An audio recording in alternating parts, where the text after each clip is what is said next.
خاتم النبیین حضرت محمد مصطفیٰ کے فرزند اور آفتاب امامت کے چھٹے تاجدار حضرت امام جعفر صادق علیہ السلام کا یوم شہادت 15 شوال کو منایا گیا۔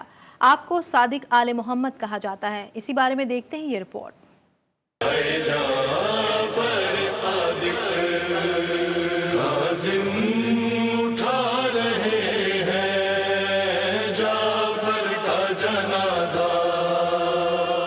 سرور کائنات خاتم النبیین کے گھر کے چراغ اور دنیا کو مختلف علوم سے متعارف کروانے والے صادق آل محمد حضرت امام جعفر صادق علیہ السلام 17 ربیع الاول 83 ہجری کو مدینہ منورہ میں پیدا ہوئے۔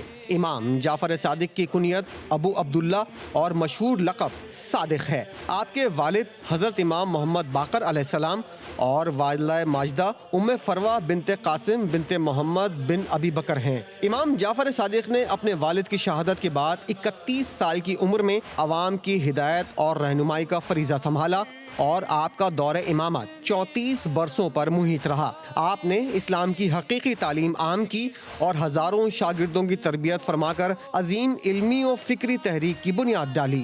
دور حاضر کی سائنسی تحقیقات اور عصری علوم کا ارتقاء امام جعفر صادق کا مرہون منت ہے۔ آپ نے علوم قرآنی، احادیث رسول، فرامین ائمہ اور سیرت سے مسلمانوں کی رہنمائی کی۔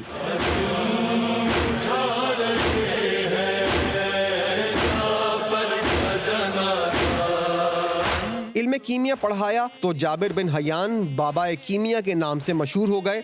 انہوں نے 200 کتابیں تحریر کیں۔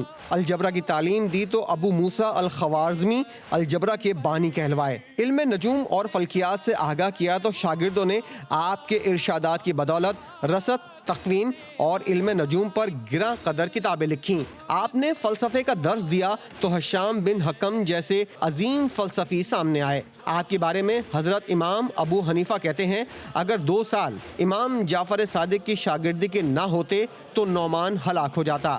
حضرت ابو حنیفہ آپ کو مسلمانوں کا سب سے بڑا عالم قرار دیتے تھے۔ اہل بیت سے منسوب اکثر احادیث امام جعفر صادق سے منقول ہیں۔ اسی بنا پر مذہب تشیع کو فقہ جعفریہ کے نام سے بھی یاد کیا جاتا ہے۔ آپ نے ہی حضرت علی کے روضے کی نشاندہی فرمائی تھی۔